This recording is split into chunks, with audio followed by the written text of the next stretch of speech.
you know it's time. IA football is back, and we've got you covered with everything from the biggest hits to the biggest runs,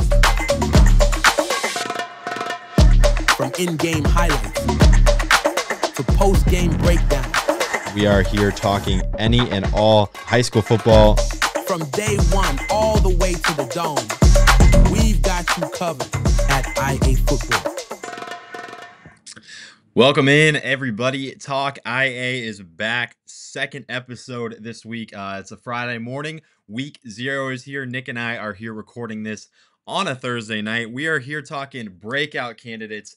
We've got more games. We're going to spin the wheel shortly. We got the logo, or we got the color game. I got trivia questions for Nick. We got Mr. Hawthorne joining us. I might as well just pull up our announcements. As you can see, again, coming up today, breakout players in each class. Nick and I each have 2, so plenty of names to be listed. Stick around for that. Will Hawthorne, Gilbert Tiger. High hopes for Gilbert this year. He's going to join us at the very end. And then between the lines with Bishop Heelan. I had a ton of fun going down to Sioux City. You can stay and check that out. That'll be right before we get into our breakout players, when you'll see the Bishop Heelan segment, so stay for that. Soon, as in next week, games to watch is going to be early next week. Nick and I are going to be going through, breaking down some matchups, some games, and then every Thursday, just like you guys saw last year, we might do it Wednesday, actually, I'm not really sure, but later next week, Locks and Dogs returns. Nick and I did that last year. I think you guys seem to enjoy it. It's just for fun, taking a stab at some ranked teams and how we think they're going to fare. I think we're going to try and figure out a scoring way to keep track, so we can see who's really doing well throughout the year. And then opportunities, like always, advertisement slots open. If you want to grow your brand alongside us, reach out to us at IA Football. Tons of opportunities. We just keep growing and growing. Only year 2 here, and I can just tell this is a ton of fun, and there's a huge market for this. So we're enjoying this. We're loving covering high school football, and this is going to be an incredible year. And then again, where should we go week 1? I'm not hammered down anywhere. I know Nick's not. I got photographers to send places, so the more places you comment, the higher likelihood we can get out there. I can't promise anything because we are pretty limited, but hey, we're going to try. So let's bring in Mr. Nick Fox. Nick, welcome in. Second edition of Talk IA, and Friday Night Lights is just getting closer and closer, isn't it? Yeah, I'm really excited. Like I mentioned in the last show, I mean, as we draw closer, the excitement builds, not just for us, but for everybody involved, coaches, players, fans. I mean, this is just an exciting time. Nothing beats high school football. Yeah, and that's all we want to do is shine the light on Iowa high school football as bright as we possibly can. Speaking of, though, we're bringing the wheel back. Oh, gosh, that is not supposed to be show. Let's see. Boom. There we go. You guys can see my messy desktop, though. I need to clean that. Sorry, guys. Here we go, though. You know the drill. We're going to spin for the class, and then we're going to spin for the rank, and we're going to talk about that team. So we are going to be talking about Class 1A today. We'll go over to fancy music. 1 through 16. Who are we going to be talking about today? It is none other than the number 4 ranked team in Class 1A. I'm going to go over and pull up my rankings here. 1A number 4. Nick, do you see it? Yep. Go ahead. Thank you, Hartford. Yeah, I'll pull them up on Bound quick.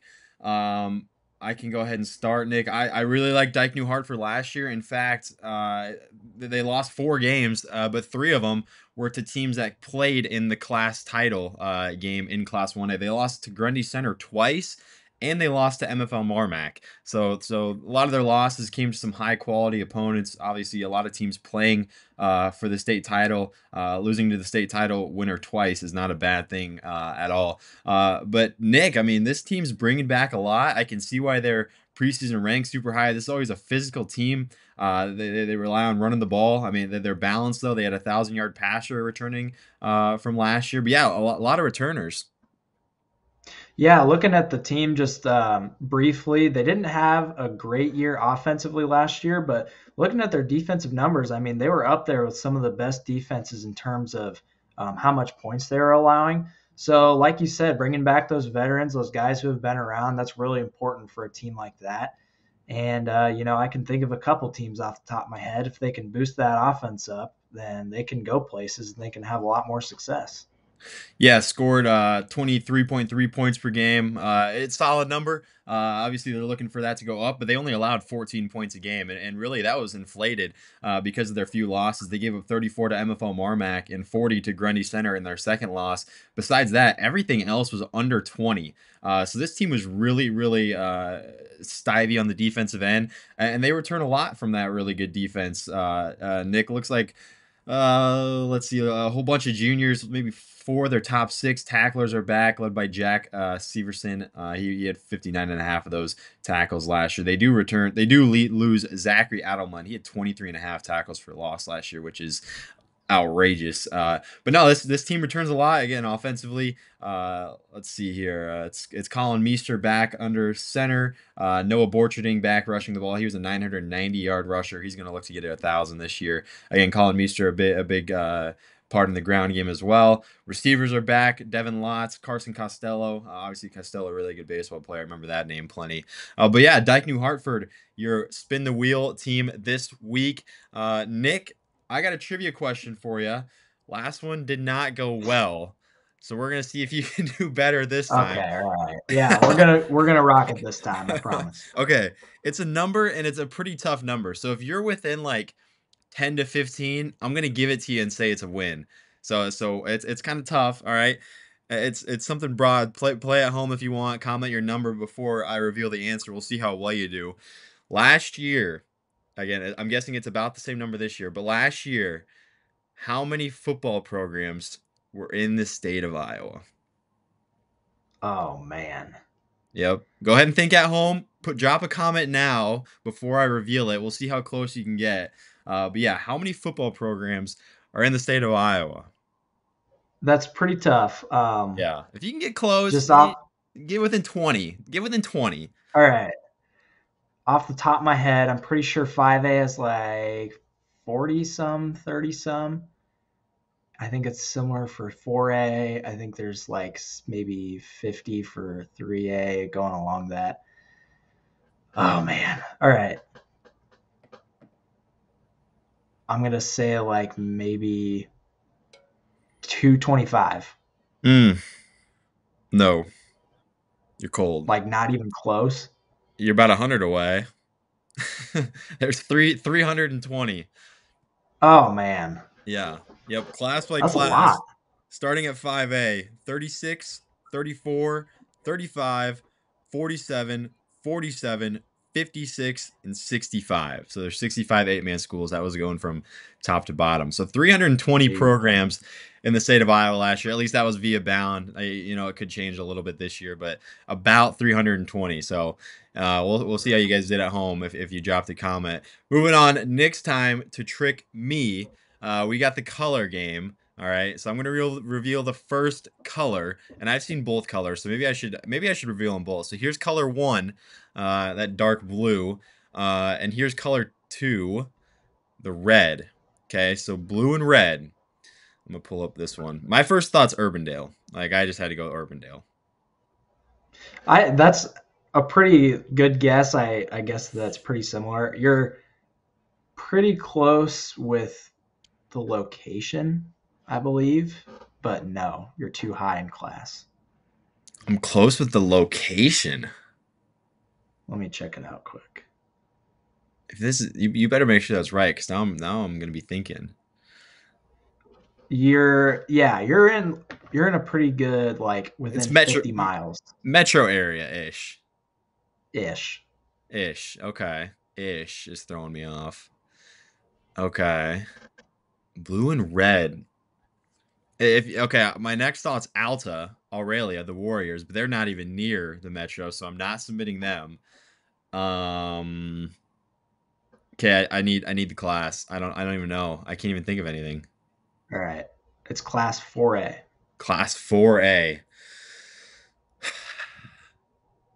Oh gosh, I feel like I should know this now. Blue and red.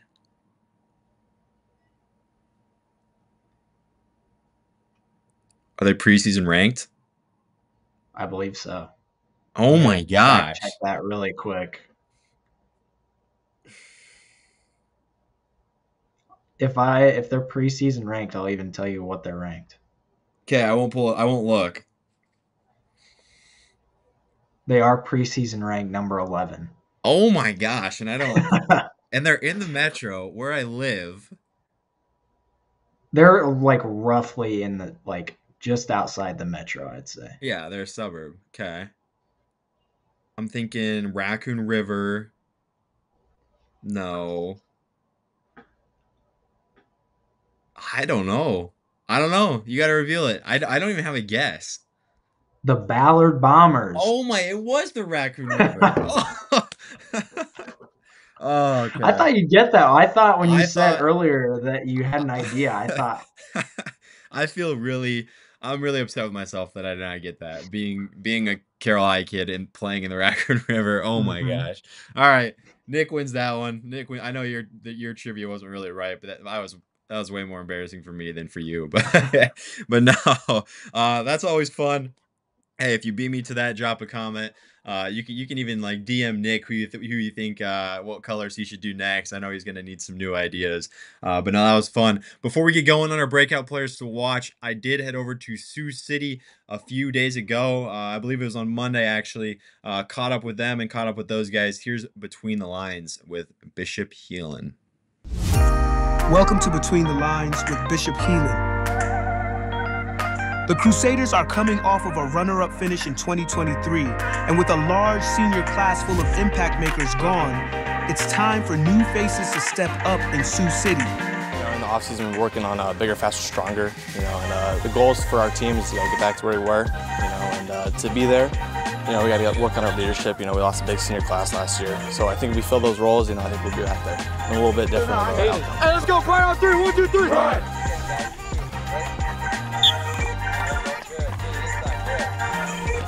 Don't pull. Don't push. Okay, there you go. Good. Push over. Don't pull. There you go. Good. That was like a fight right there. Good work, boy. It's a burst. You ain't got a burst for the whole 5, but it has to be a burst for at least a couple steps. Here we go. Down. Bishop Heelan is coming off an 11-win season, which marks their 8th campaign with double-digit wins since 2007. They're looking to build on last year's success in 2024. I just want to work on being more of a leader, lead by example, make plays, but, just being a leader for the guys around. That's going to take a lot. We know what we got to do to get back, but, we're doing a good job of that, finally getting going, so excited. Right on 3, 1, 2, 3, right. Hey, let's go, hustle over the sled, let's go, let's get started. Identity, let's go. Move 5,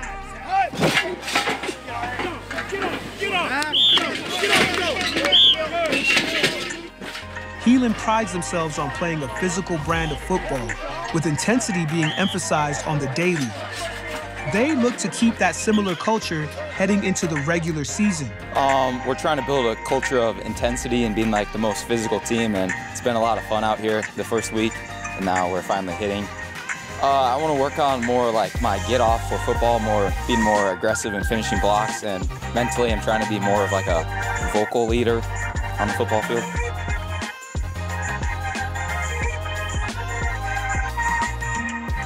Thank you for watching this edition of Between the Lines with Bishop Heelan Football.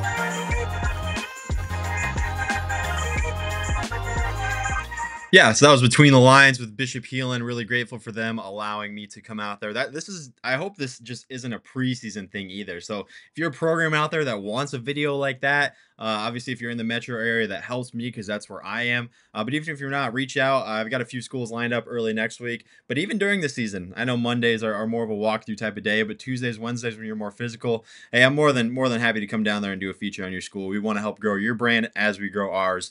It's a ton of fun. Again, thanks to Heelan for letting me head out there. Nick, here we go though. We got a lot of guys to talk about. Starting at 8-man, my breakout player that I'm going to go with first. I'm going with the Audubon Wheeler quarterback, Aaron Olson. I've got my bound pulled up. Olson, he threw for 500 yards last year for Audubon, but he was their leading rusher, 1,200 yards rushing, 20 total touchdowns for Olson and Audubon, and a team that's preseason ranked in 8-man, and they've got some high hopes. So I'm going with Aaron Olson of Audubon as my first 8-man guy. All right, my first 8-man guy I'm going with, one of the best teams in 8-man from last season, and the preseason #1 Remsen St. Mary's, I've got Braxton Neep. He's coming back with 7 interceptions from last year, and this is a Remsen St. Mary's team. They were the best team in 8-man in terms of how many points they gave up. They only allowed 12.6 points per game. So a huge defensive piece that they brought back there in their secondary.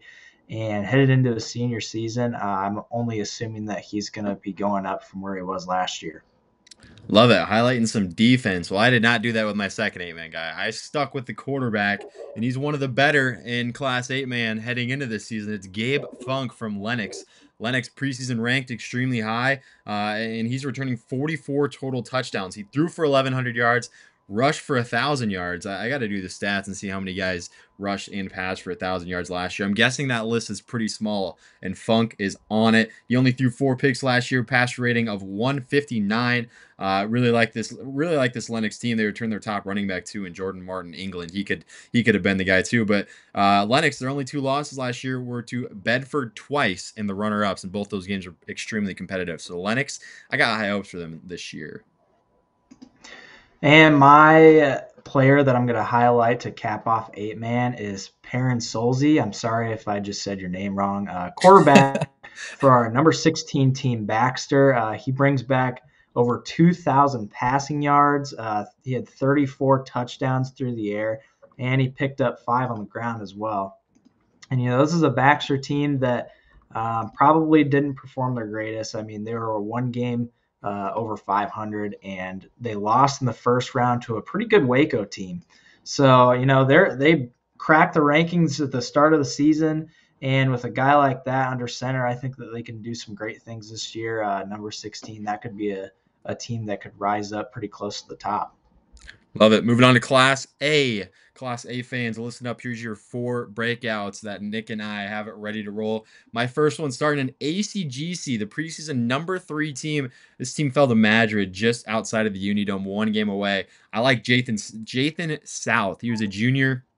Here's their quarterback. He didn't throw a ton. Only 8 for 27, passing the football. But this team prides themselves with their ground game. They rushed for 3,900 yards last year, and Jathan is returning 1,100 of those and 18 touchdowns. Mike Fuller, another junior, also returning 1,000 yards. So this team's returning a lot on the run game, and that's what they pride themselves on. So Jathan South, he also returns 41 tackles for this team. I'm going to go with him as one of my Class A breakout guys.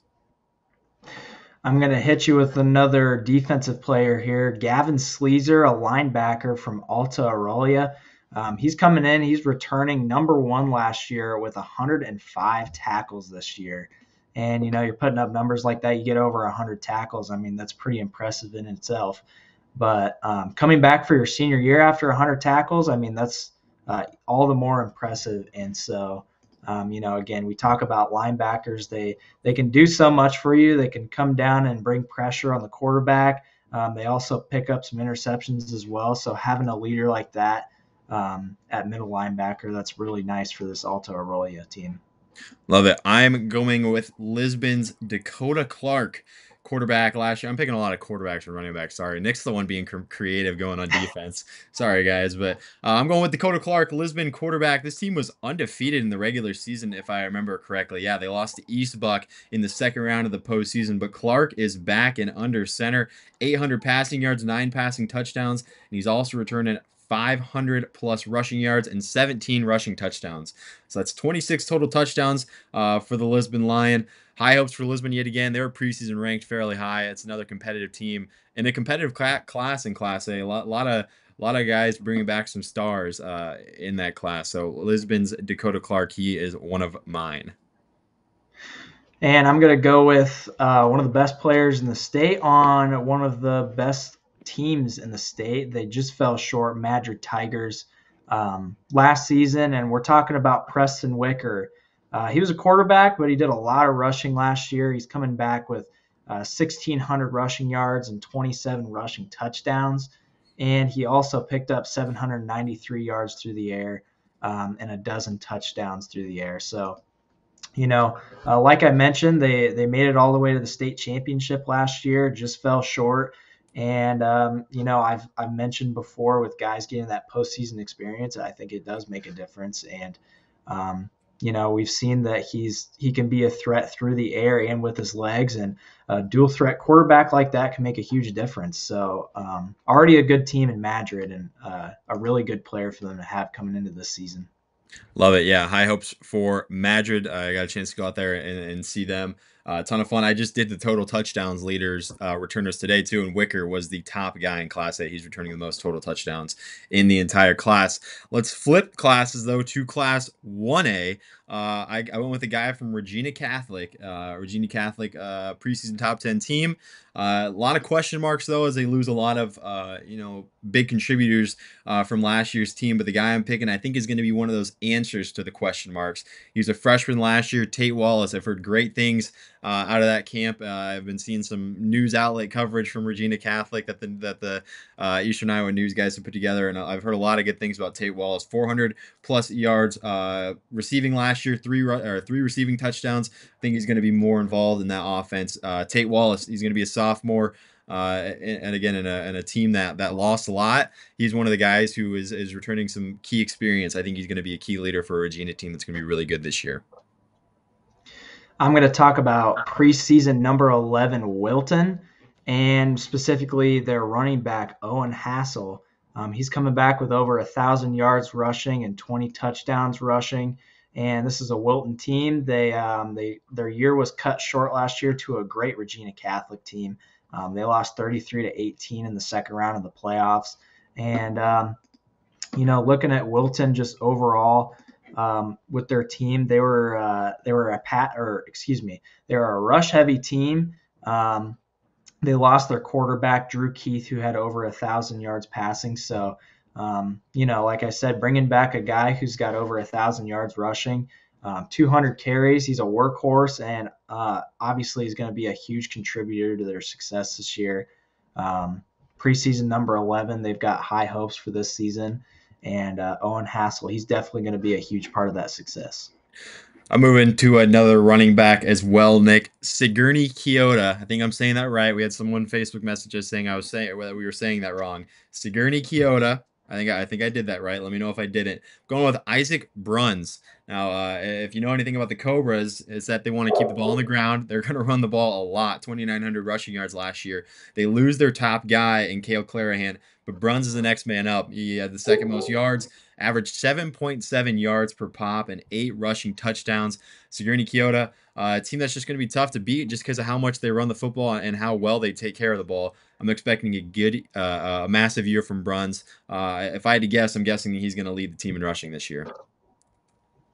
All right, how about another runner-up from last season, Underwood? I'm talking about this year's junior Garrett Louette. He had 2,500 yards through the air and 32 touchdowns passing. So, just those numbers alone tells you enough as it is. Underwood, they had a really great season last year, just fell short to a really, really talented MFL Marmac team. And, having this guy for another 2 years is really good for this program. I think he can do great things for them. Very talented player through and through. This is definitely a guy that you want to have on your team coming back. And, I think with 2,500 yards through the air, I think that spells for huge things for him this season. Love it. Moving on to Class 2A. I don't know off the top of my head, but I believe this guy might be the leading rushing returner in the entire state of Iowa. He was just a freshman last year from PCM, Adrian Robbins. I don't know if anyone had more rushing yards than him returning last year. 2,100 rushing yards for the freshman out of PCM last year. He averaged 7.7 yards per pop, 24 rushing touchdowns, carried the ball 283 times. Absolute workhorse for them. I'm expecting another massive year. He also hauled in 200 yards receiving and a receiving touchdown. Robbins is going to be leading this way. They return their quarterback too at PCM. This is a sneaky team. Fell to Van Meter by 10 in the quarterfinals. I like this team. I think this team could be on a run and really a sleeper with a guy like Robbins touching the ball as much as he will. And I'm going to go with yet another runner-up from last year, Central Lion George Little Rock. I'm going to be talking about Jack Kroll. He finished the year with 11 sacks last year, a guy who was a part of one of the best defenses in Class 2A last year. 11 tackles for loss 11 sacks. That's some pressure that's not something that you want to be dealing with on a night-to-night basis. I think that's great things for Central Line, George Little Rock. Looking at it right now, it looks like they graduated a lot of guys. I don't have specifics on how many they lost from that defense. Regardless, 11 sacks on the year for him. He's going to be a huge piece for that Central Line George Little Rock team, trying to recreate and get some more success compared to last year.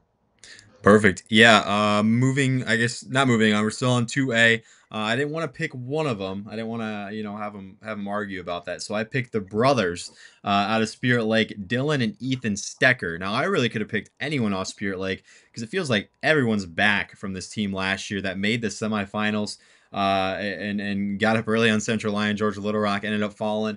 But this team's got high hopes. Preseason number 1, I love Dylan and Ethan Stecker. 900 plus yards from Dylan, 600 plus from Ethan, 21 total touchdowns from the two receiving the ball, and they're returning their quarterback in Caden Lunt. He's going to be feeding the Stecker brothers a lot. Love those guys out of Spirit Lake, expecting massive years from both of them and the Spirit Lake team in general. That team's got a high ceiling this year. Yeah, absolutely. And I'm going to go with a team that's got some high hopes for this year, Kemper Catholic. I'm talking about Brock Batting, another sophomore from last year, junior this year, who just put up crazy numbers. I mean, he had over 2,000 yards passing and 30 touchdowns through the air. And he also had 5 touchdowns on the ground. So, like we've mentioned before, quarterbacks, it's one of the most important positions on the field. I don't have to say that. If you have a good quarterback in the lower classes especially, it can really mean some great success for your team. And, like I mentioned with Underwood, having a guy like that around who can put up those type of numbers and you get him for 2 more seasons. I mean, I'm looking at Kemper Catholic as a dangerous team this year. Regardless of who they lost, they've got a great quarterback, and I expect them to stick around. They're preseason number 4, so I'm waiting for them to stick around in that top 5 this season. No doubt. I believe Brock was the number 1 total touchdown returner in Class 2A as well. Moving on to Class 3A, I'm going with one of the more underrated guys in Class 3A, but still his numbers are just incredible. He's the quarterback out of West Delaware. He was a sophomore last year, Brent Yankovic.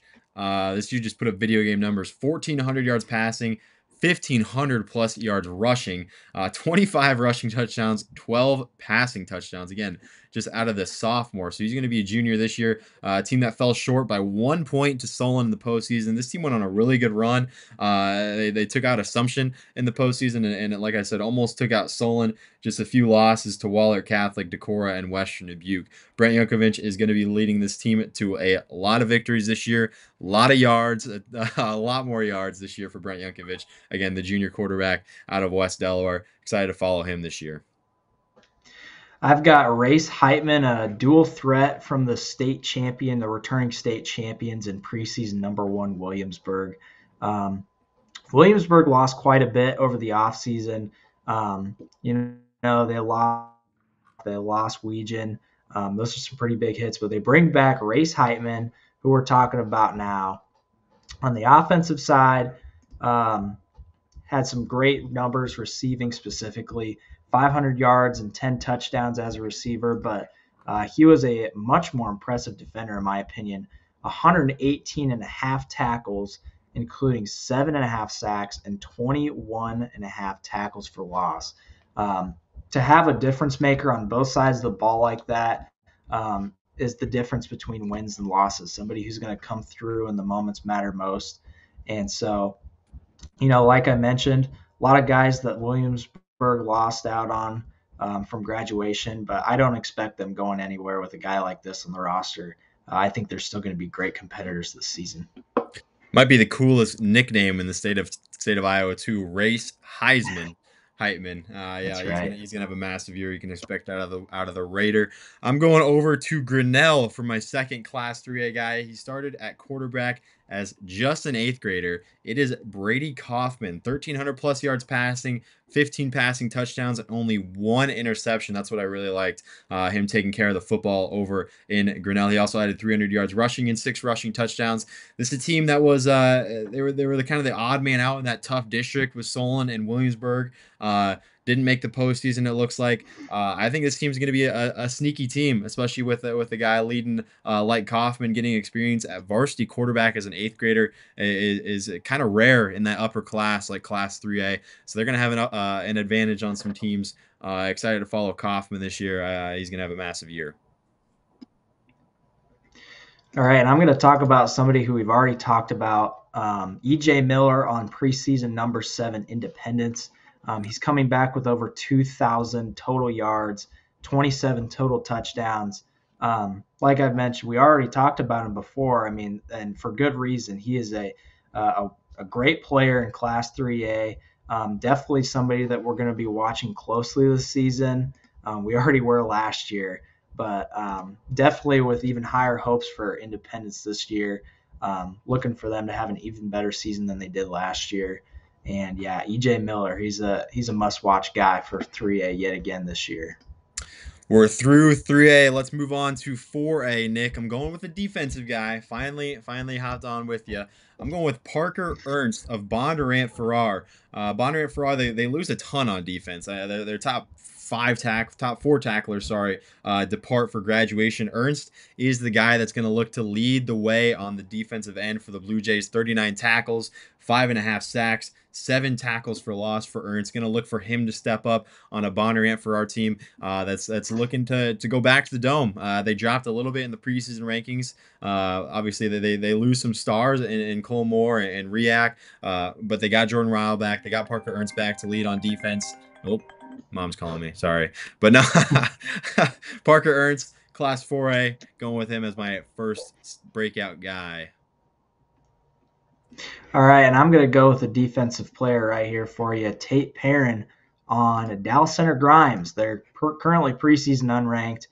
They finished the year 4-5 last year, but they had a top 5 defense last year in Class 4A. And Tate Perrin, he finished with 9 interceptions last year. He's coming in for his senior year this year. And Dallas Center Grimes team that if they can pick it up on the offensive side of the ball, you have a secondary like that, a guy like that in your secondary. Maybe they can crack into that top 16. Maybe they could make a run in the playoffs. You just never know when you have a player like that on your team.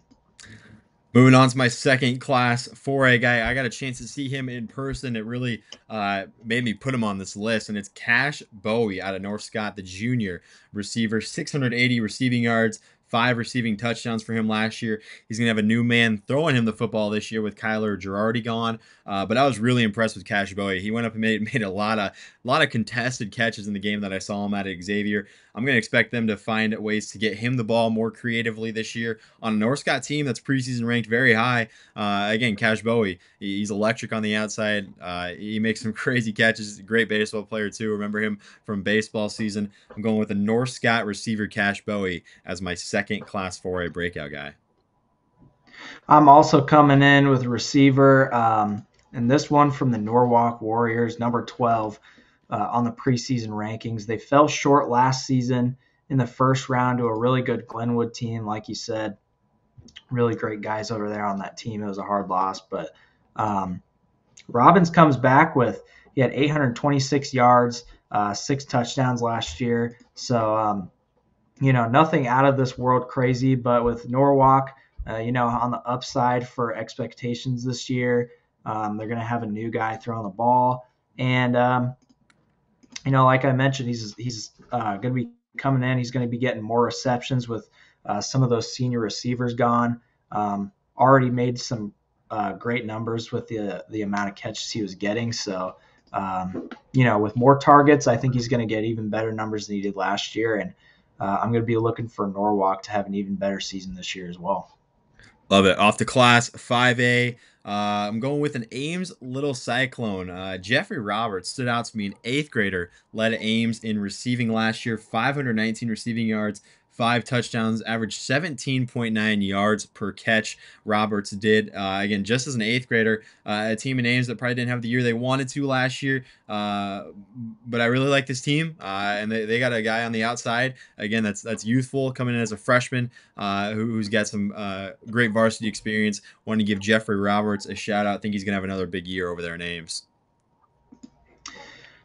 My player I'm going to talk about, I'm sorry if I say your name wrong, Daniel Sakayama from Des Moines Lincoln. He's a defensive end. He was a freshman last year, and he put up 8 sacks for the Rail Splitters. And, although Des Moines Lincoln, they had a rough season last year, he had 5 more tackles than anybody else on his team, including 14.5 tackles for loss. And putting up those kind of numbers in Class 5A as a freshman is really impressive. So, despite whatever Des Moines Lincoln's, however their team performs, obviously wishing them the best and hoping for a great year for them. Daniel is definitely going to be a huge part of that success and whatever they can find it for this season. Absolutely. Love it. I'm going out to Kennedy for my final breakout guy. We all know about Vinny Gianforte, but he's got to find someone to throw the football to, and I'm expecting it to be Pierce McCrary. Obviously, Cyrus Courtney was a senior last year, had a really good year, 1,000-yard receiver for them. Pierce McCrary was the next leading receiver for Cedar Rapids Kennedy. He had 456 yards and 3 receiving touchdowns. I'm expecting both those numbers to go way up when you got a guy like Gianforte throwing to you. I think Pierce McCrary is due for a breakout year in Class 5A. Expect some monster numbers from him. Who you got, Nick? Final guy on our list. The final guy that we're going to talk about today is on the number 2 team in Class 5A, the Ankeny Hawks. We're talking about Caden Hanks. He's got, coming back, 13 rushing touchdowns, 1126 yards on the ground. And obviously, when you're talking about Ankeny for this season, you're going to be talking about good football. He's going to be a huge part of that success. Ankeny has pumped out some huge stars in the last couple of years. J.J. Cole comes to mind right off the bat, and he could be the next one coming in. He set himself up for a great year to get lots of carries in a year where Ankeny has a lot of upside to be really good this season. So he'll definitely be one of the top players to watch when you're watching Ankeny football. Yeah, Hankus and Larmy both returning 1,000 yards for Ankeny is pretty fascinating in Class 5A. Should be a ton of fun. But there you go. 7 classes. Nick and I went through 2 guys per class. Hey, this episode is not over yet. Coming up in just a matter of seconds, I'm going to sit down and talk with Mr. Hawthorne of Gilbert. Nick, appreciate you hopping on with us. I'm going to see you early next week. I want you to write down some top matchups to talk about because next week, FNL is officially back next week. I can't wait. I know you can't either. Nick, appreciate you for joining. Stick around, and we got the interview with Mr. Hawthorne coming up shortly. Welcome back, everybody, to Talk IA. If you were just here, you were here for our breakout candidates. Nick and I went class by class, gave you a few names. Now we are here and joined by none other than Will Hawthorne. Will, first off, man, I got to congratulate you on your college commitment to Iowa State. That's got to be pretty fun, man. What was that? What was that decision like? Obviously, I just talked with Alex, another Iowa State commit. What was the process for you? And how's it feel to get it done? Before the season, now you just get to play football. Heck yeah, it was a great process. I had lots of fun through it, and it means a lot having it all out of the way before, my senior year, so I can really focus on being a high school kid and building our team and our program to the standards that me and my teammates think it can be. No doubt. Well, talking about your team, last year, it was a good year. 6-0 start. The finish I know was tough. 0-3 finish. You guys just missed out on the postseason. What'd you take from last year? I know it's not how you wanted to go, but all in all, there's got to be something positive to take. You guys are returning a plethora of guys on both sides of the ball, which is a good thing. What was the take out of last year, and what are you bringing into this year from that year? Good question. Last year, we kind of figured out that we can win, and we've kind of found the recipe of how that can happen. I'm not sure many people know, but my freshman and sophomore year, we won one game in those first 2 seasons. So getting those 6 wins, especially getting hot early, we got that confidence. We got kind of a swagger in our step, knowing that what we are capable of. So carrying that forward with us now, knowing we can win and knowing what it takes to win is big. And then also returning, 17 starters. I mean, that doesn't hurt. No, not at all. You literally beat me to the punch. That was my next question. You guys go from 0 wins to 1 wins to now 6 wins, and you were a part of all those teams, whether, in what role and what level, varied, obviously, when you were younger. And now people see Gilbert preseason ranked pretty high, and they kind of might just shrug their shoulders, but it's a process for you guys, and it's a long time coming for you personally to now kind of see that hard work paying off. Your class has stuck together, played good football last year, and now you kind of have those expectations. What's that kind of like, to be on the reverse role where, the target was, frankly, it was probably off your back for the most part, and now you guys feel like you're playing like it's Gilbert football now. How does that feel to kind of see this thing coming to fruition? It's awesome. Pressure's a privilege. And that's underdogs being is fun because there is no pressure. If you win a game, literally in the first years, if we won a game, it was an upset. So now it's different because expectations are high. That means it gives us the extra motivation, that the extra titch to work hard in practice, work harder off the field, work hard in film study. Now that people know who we are, know that we're legit, it gives us that much more to push ourselves to become the great team that everybody thinks that most people think that we can be. No doubt. Talking about you personally, now we've been talking about your team. How about you personally? You're going to be in your 4th year of playing varsity football for Gilbert. Is the game slowing down for you? What do you kind of remember from your first 2 years? The nerves. Do you still get nervous? Like, what's that like for you personally, man? It feels like the more you play, it slows down. Is that true? Oh, 100%. You brought up nerves. I still get nervous. I still get butterflies. But the difference is I know how to use them now. Definitely the butterflies got to me. I was definitely a wide-eyed kid my freshman year, and it slowly got better and better. And the more reps you get, especially at linebacker, when you have to see so much, the game slows down a lot. You get so many reps against the team in practice. You get, you get to watch so much film. You get to learn how to watch film and what to watch. And eventually you just instinctually get to the ball, and it slows down so much, and it's a lot more fun when when you can play and not have to think about it. No doubt. Talking about your personal development too, what are some things that you've wanted to work on personally, obviously coming from your junior to senior year in the off season, mentally, physically? I know weightlifting and all that stuff's a good thing and things that people work on. But what have you wanted to work on personally in your own game, offensively, defensively, whatever it may be? 100%. I've definitely said I took into my consideration my speed. Going into my sophomore year, I think, I was 220 pounds from freshman year to sophomore year, and I've stayed that throughout my high school career here. I've leaned up and gotten so much faster, and that was my whole goal. And then outside of physically getting faster, I tried to work on my reads and playing with my hands. There's not many offensive linemen who are I'm not playing against 300-pound guys. So at my 220 weight, there's a lot of linemen who are my size. So it's just there shouldn't be any way I could get blocked. Is what my coaches tell me, what I tell myself. So I'm working a lot with my hands and getting off blocks and things like that. Obviously, you talk about your linebacker skills, but you also proved to be effective offensively too. Over the years, which one have you grown to fall in love with more? I know it's tough because you play it both ways. Have you grown to enjoy one side more than the other? It's okay to say both, but at some point, I'm sure you got a side you prefer to be on if the game was on the line. I would definitely say if the game was on the line, let's just say my running back self and linebacker self met in the hole. My linebacker. I'm tackling the hell out of that running back. And I do like linebacker a little bit more because it's more, it's just a different energy on defense. It's the villains on defense. I like that a little bit more than running back, but running back is fun. You get to carry the ball, you get to do things for the offense. That's also rewarding, but you can't beat linebacker. And you led your squad in receiving last year too, not just running back. I mean, you were a threat out of the backfield, man.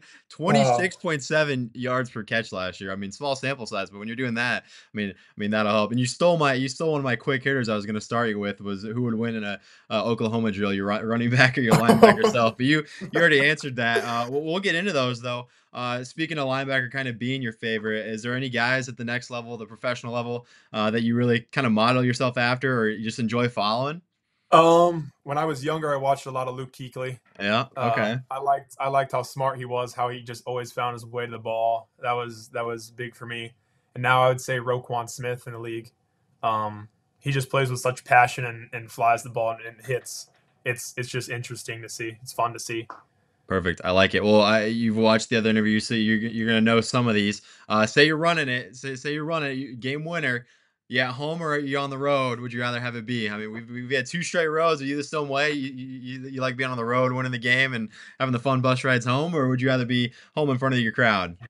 I mean, being home is fun, but there's nothing like being the guy on the road upsetting someone's or beating someone on their home turf. That's good. I'm shocked, man. I thought that was gonna be more of a 50-50, but every single kid I've talked to has been, nah, I want to be on the road. They want to be the villain. I like it. Silence the crowd a little bit. It's different on the road. Exactly. Is there a game on the schedule in the regular season that you're kind of looking forward to most? I would say Bondurant. Yeah. Bondurant's fun. They got us last year. To be completely honest, I don't think I used to play baseball. I think we got them in baseball, but basketball and football, I don't think we've ever beat Bondurant. There you go. I don't think we'll lose to Bondurant again in my senior year.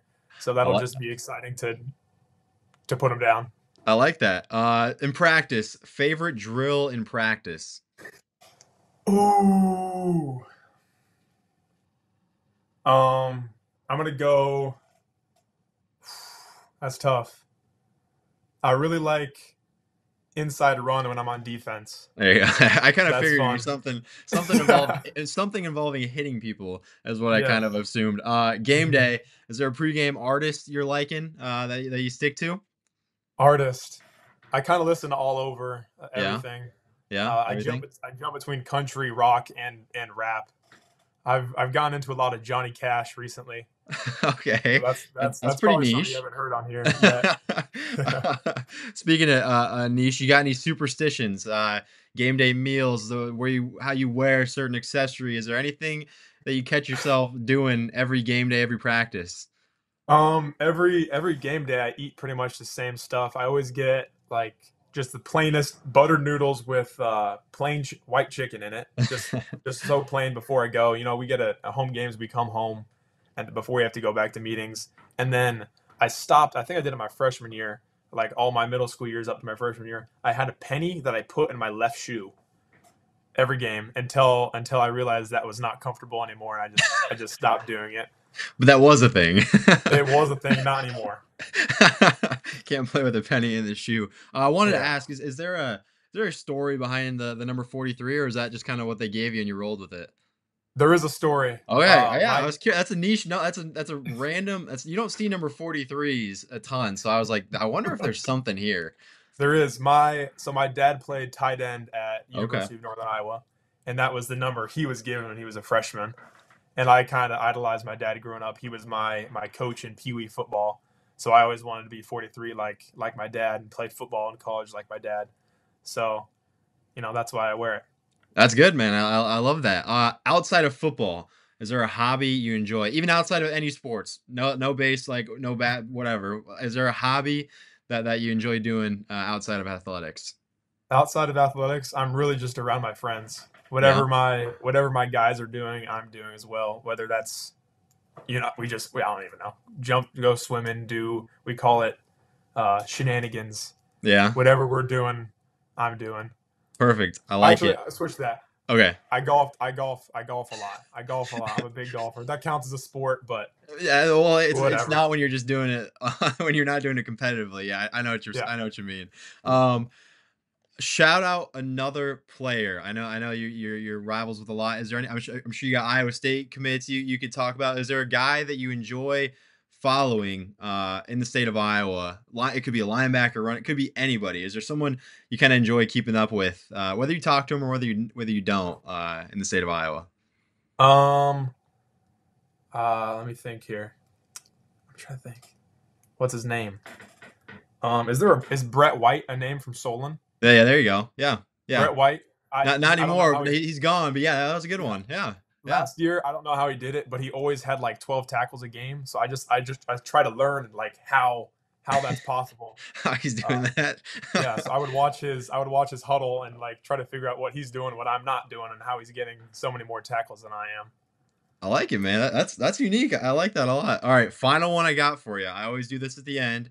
I need you to shout out a teacher at Gilbert that either you're gonna have or you have had. Could be from a ways back. Could be from when you were younger and you don't have any more.